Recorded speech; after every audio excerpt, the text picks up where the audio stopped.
G. Robinson, Humphrey Bogart, and Marcia Hunt.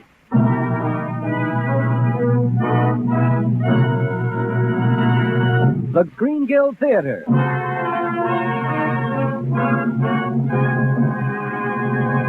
Presenting tonight, the amazing Dr. Clitterhouse. And here is your host, the director of the Star's own theater, Roger Pryor.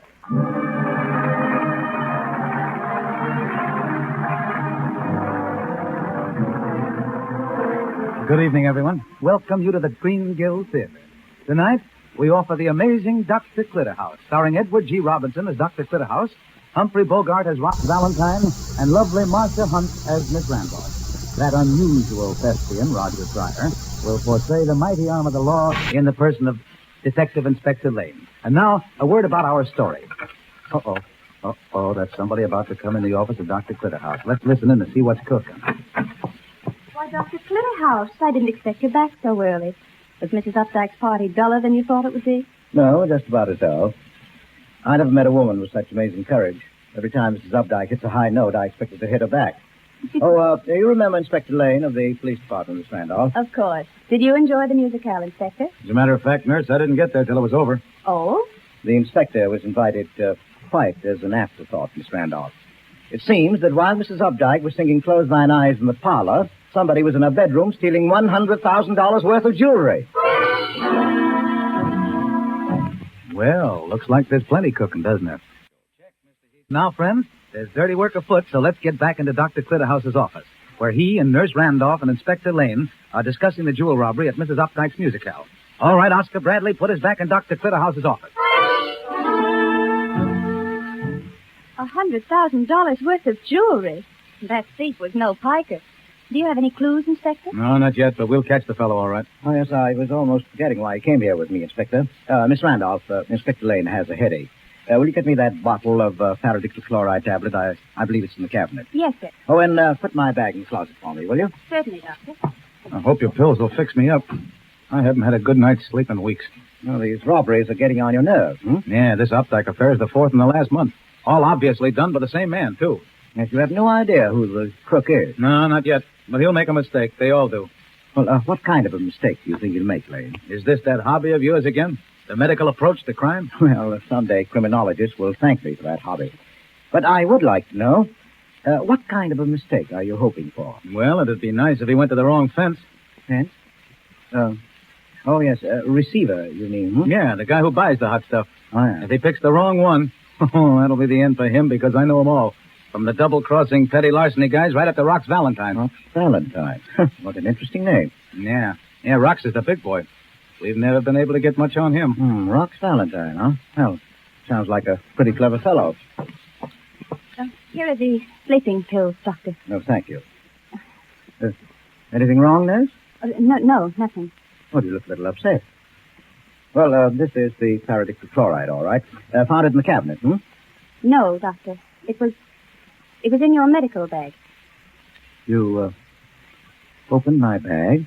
Yes, Doctor. Well, Lane, these should do the trick. Just take the dose prescribed on the bottle. Only half a tablet? Well, that's all that's given as a sedative. In larger quantities, paradictyl chloride is a deadly poison. Oh. Okay, Doctor, and thanks. Say, this crook would make swell material for your book. When we get him, I'll invite you down. Oh, I'll be there, all right. So you opened my bag, Miss Randolph. Yes, Doctor. Rather glittering array of equipment in that bag. What you think? Yes, Doctor. Well, did you see any medical supplies you'd care to wear? Dr. Clitterhouse, you stole those jewels. They are the proceeds of my fourth burglary. You deliberately committing a robbery. 4 robberies, Miss Randolph. Don't talk as if I were a beginner. But what can you possibly want with all that jewelry? Oh, I don't want it. Candidly, it's a nuisance. An unfortunate byproduct of my experiments. You're experimenting with criminals? Oh, yes, I have been planning a book on the medical aspects of crime for a long time now, Miss Randolph. My book will show how the nervous tension caused by crime changes the entire mental and physical makeup of the criminal. But you don't know any criminals. Precisely. And so I became a criminal myself. I planned a series of burglaries and went through with them. And as accurately as I could, I analyzed my medical reaction to each crime. Of course, it's merely a research in a rather unusual form. Well, let's shut up shop. I've had quite a busy day. Tomorrow I pay a little visit to Rox Valentine. A patient? No, a fence. Well, let's, what are you looking for, Miss Randolph? A sleeping pill. For me? No, for me.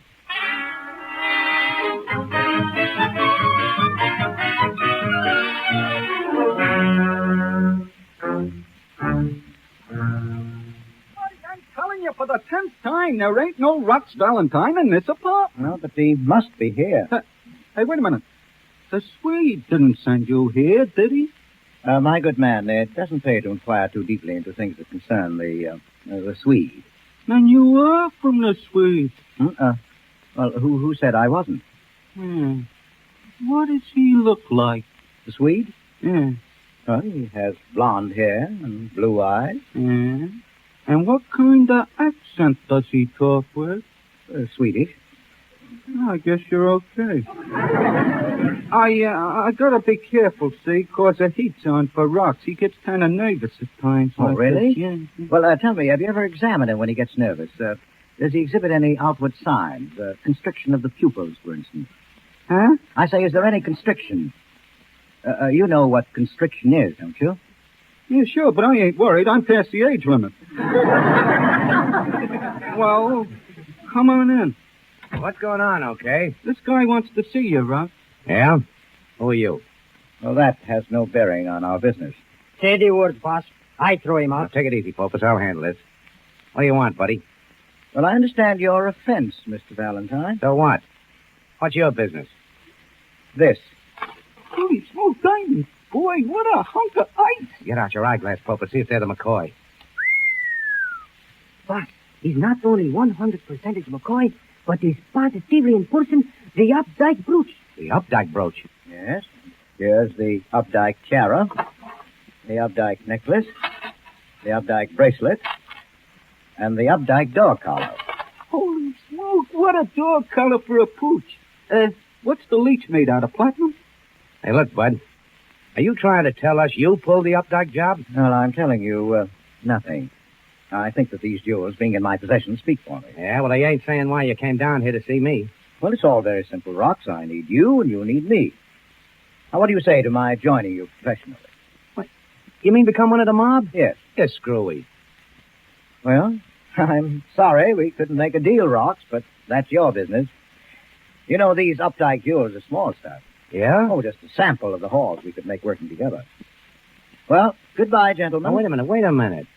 Maybe we could use you at that, buddy. Well, now you're using your head, Rox. Only remember, I don't trust no one, see? No one.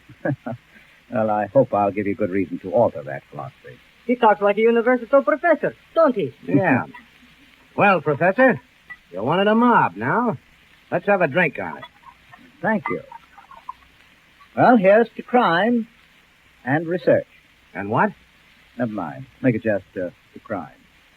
Well, here I am, a member of a bona fide group of thieves. It's amazing, gentlemen. Really amazing.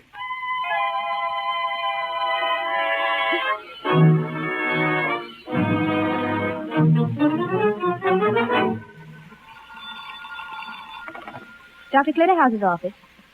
No, Inspector Lane, the doctor is still in Bermuda. I can't say. It may be months. Well, your headaches have returned on account of some robberies. Well, I'll call you the moment the doctor returns to town. All right, Inspector.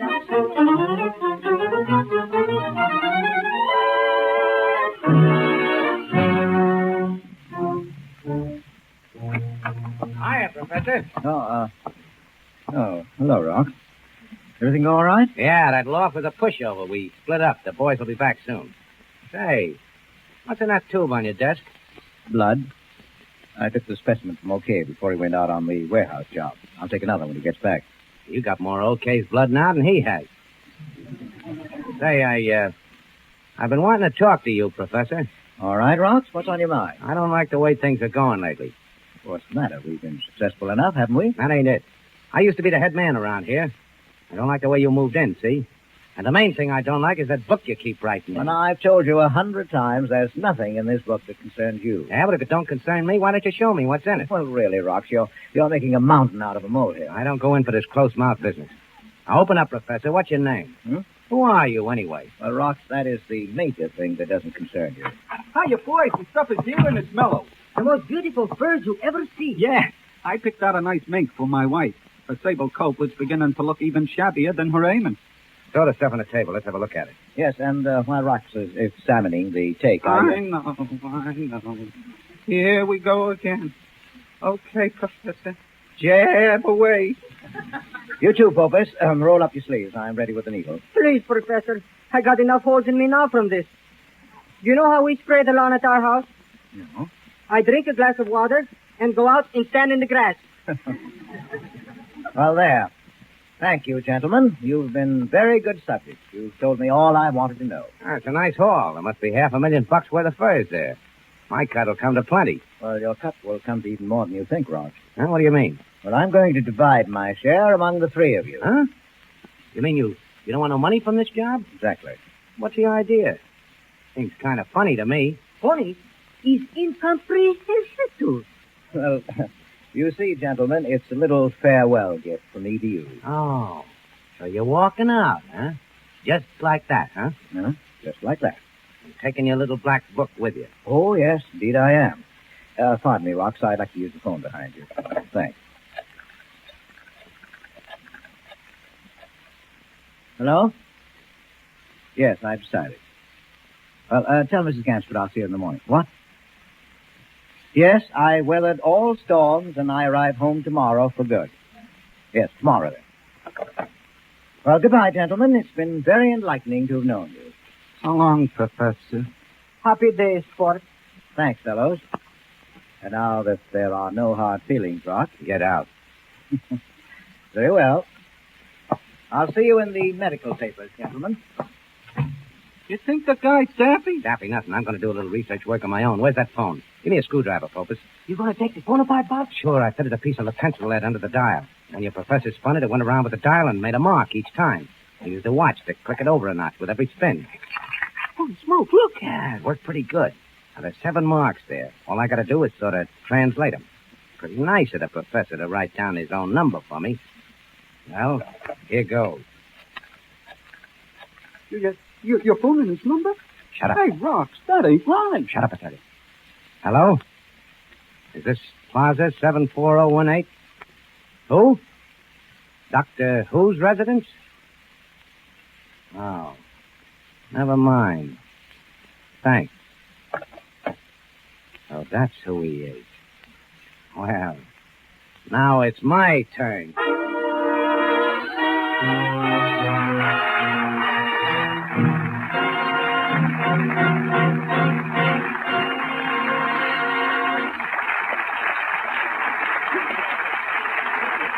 Well, Dr. Clitterhouse doesn't know it, but there's a goose cooking, and I think it's his. Our theater audience will know all the answers in just a moment.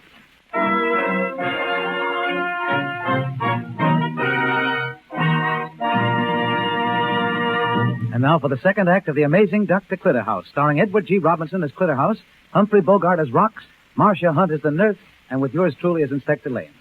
Dr. Clitterhouse has left the gang, renounced his life of crime, and is once more ensconced in his office as a dignified medico. It's the following night, and Clitterhouse is working on his research notes in his office.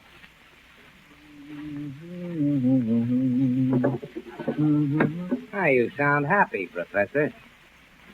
Rock, how did you get in my office? The cinch.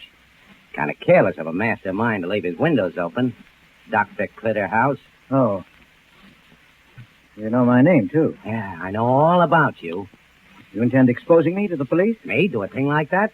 Why should I? Well, then what do you want? Now, take it easy. We'll get to that. While I was waiting for you, I've been reading your little black book here. My notes? Names and everything in here. Blood analysis of OK after loft robbery. Pupils of Rock's eyes react slowly to strong light. Ought to make nice reading for the cops. Now, look here, Rox. I've tried to... Oh, I'm sorry. I thought you were alone. Oh, it's all right, Miss Randolph. Anything wrong? No, I just forgot to tell you that I put some paradixal chloride tablets in your cabinet. Mrs. Gansford might call. Oh, yes. Thank you, Miss Randolph. Good night. Good Stick night. around, sweetheart. What? I said stick around, sweetheart. Maybe the doc's been shooting off his mouth to you, too. Doctor, what right is this man to talk? Well, I'm terribly sorry, Miss Randolph. Apparently, I've made the same mistake as the immortal Dr. Frankenstein. This is my monster. Oh, then he must be one of... I mean... I was right, eh? The dame is one. Now, I assure you, Rox, that Miss Randolph is the soul of discretion. Now, please let her go. She stays, Doc. She knows what the score was, so she may as well know what the score is going to be. Oh, you have a plan? Sure, I got a plan. These notes of yours prove plenty, and I've got 'em. And that sort of puts you over the barrel. From now on, Doc, you're going to be working for me. Oh, very interesting. It's wonderful. You got an in with a lot of rich guys, and you're going to use it. You're going to slip me the layout of their houses, find out safe combinations, tell me when they won't be home. It'll be a cleanup for me. And just to show you I ain't a bad guy, I'm going to give you 10%. Well, your generosity stuns me. You take it and like it. Doctor, you mustn't let him do this to No, you. I'm afraid it's unavoidable. Well, what else can I do? Nothing but offer your new boss a drink. Oh, yes, good suggestion. I have some excellent scotch in the cabinet. Wow. About 6 fingers and a water glass ought to do the trick. Oh, how about you, sweetheart? Little snifter? No, thank you. Ah, don't be like that. No, you ain't bad looking. You take them flat-heeled shoes off you and take some of the starch out of that Leave her uniform. alone, Rox. Private stock, huh? Okay. But hurry up with the drink. Talking to her gives me a chill. It's on the way. Rox, do you seriously mean all you said? Try and cross me, Doc. You'll find out. Well, that's that. Here's your drink. Thanks. Not bad. It's imported. You probably noticed the full smoky flavor. Well, a toast. So a killing for me and 10% for you. Well, couldn't you make that to crime and research? Still harping on research, huh? Yes, because I have some more to do. I've neglected the study of the greatest crime of all, Yeah, what's that? murder. Ah, that's bad business, Doc. You can't get away with it. Oh, I don't know. It's quite easy for a doctor to eliminate someone. A poison administered in the guise of medicine, the body dropped in some convenient river, and the verdict would be death by drowning. You got a nasty mind, Doc. Yeah. I'm getting sort of sleepy. You are, Rox? That drink sure hit me. Oh, did it? Look at me. Can you see me clearly? No. I look funny. Small and far off. My voice. Sounds rather indistinct, doesn't it? Talk louder. I can't hear you good. Doctor, what have you done to him? Well, as you pointed out, Miss Randolph, there were paradictyl chloride tablets in the cabinet. Doc, I can't open my eyes. No, Rox. And you never will again. You. Oh, thanks. There's no use struggling. Unfortunately, you placed me in a position where this was the only way out. I couldn't very well sacrifice my life's work because you were greedy, could I, Rox? Could I, Rox? No, I couldn't. You killed him. Yes. I'm terribly sorry I had to do it, but he was going to place me in such a position that my life's work would suffer. I'm so sorry, Rox, but you created an impossible situation, my friend.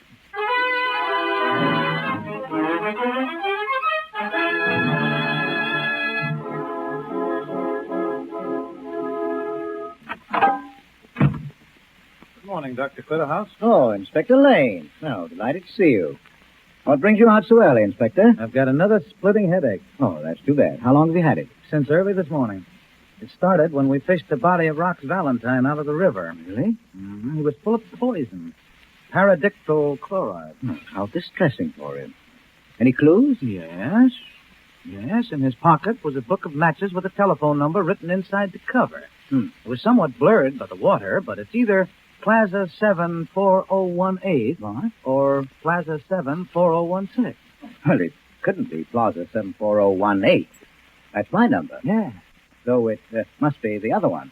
4016. That belongs to the Beauty Form Girdle Company. Oh, valuable clue, Inspector. Oh, we'll get more. We just picked up Harry Popus and O.K. Kinsella, and we'll soon have a complete description of this mysterious professor. I'm on my way to talk to them now. Yes, but your headache, Inspector. Yeah, that's almost gone. However, don't be surprised if I drop back later today. No, I won't. Goodbye, Inspector. Miss Randolph, Yes, Doctor. get Tom Harrington on the phone, please. Your lawyer? Yes, tell him I want to see him immediately. Doctor, why did Inspector Lane come here? What was it? He had a headache, Miss Randolph. Oh, The contagious kind. Now I have one. Inspector Lane will be back soon to place me under arrest. oh, Doctor, it's terrible. Oh, no, don't worry, Miss Randolph. It's a clear case of monomania. As my own personal physician, I've just diagnosed my own case. Yes, Dr. Clitterhouse. I'm crazy, Miss Randolph. Absolutely crazy.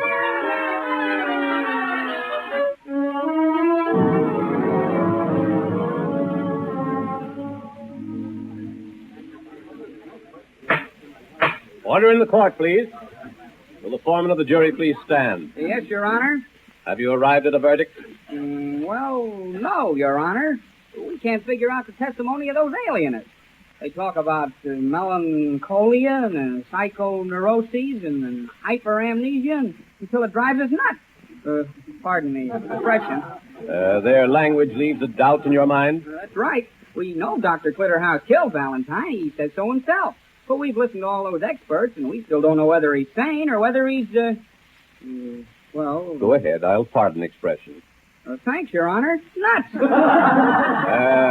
I'm sure that none of us has any desire to prolong this trial. Dr. Clitterhouse, Yes, Your Honor. would you resume the witness stand? Certainly, sir. Mr. Foreman, I am recalling Dr. Clitterhouse in order to put several questions to him myself. Oh, I hope it works, Your Honor. Are you ready for the questioning, Dr. Clitterhouse? Now, look here, Your Honor. We've been at this for days, and I'm tired of all this nonsense. Let's get it over with. I'm not insane at all. I was aware of the consequences of my actions that night. You were? Yes, but not of their extent or far-reaching possibilities. Your Honor. Yes, Mr. Harrington? Your Honor, could we have a short recess? I'm sorry, Mr. Harrington, but that's impossible. But I'm afraid that the strain on my client may... That will be all, Mr. Harrington. Now, Dr. Clitterhouse, as a competent medical authority, do you believe it possible for an insane man to write a sane book? Emphatically not. In that case, do you consider your book, Crime and Research, to be irrational and of no scientific value? Quite the contrary. I consider my book completely rational and of definite scientific value. Say what you please about me. Do anything to me the law allows, but you must not question the sanity of my book. I see. Now, assuming that it is impossible for an insane man to write a sane book, in your opinion, you are perfectly sane. Perfectly. Now, do what you will with me. Well, I'm sorry, Dr. Clitterhouse. If, as you say... Your Honor, Mr. Foreman? you don't have to ask him anything else. We've reached a verdict. What is the verdict? Not guilty, by reason of insanity. What? Well, how on earth did you arrive at that? Well, Your Honor, the prisoner hasn't got a prayer unless he proves himself insane. His life depends on it. So there he sits, trying his best to prove he's sane. Only an insane man would do that. So he must be, pardon the expression, nuts, very nuts. Dr. Clitterhouse, you have heard the verdict of the jury. Have you any comment to make? Amazing. Really amazing.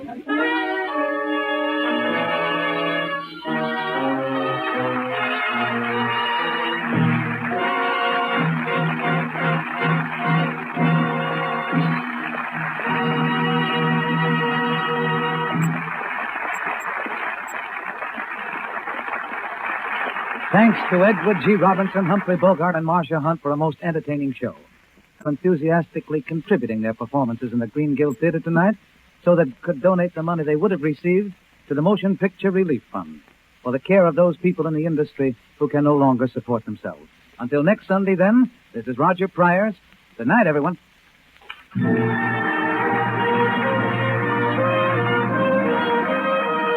Oscar Bradley directed our music tonight, assisted by Frank Tour. Bud Heathman speaking. This is the Columbia Broadcasting System.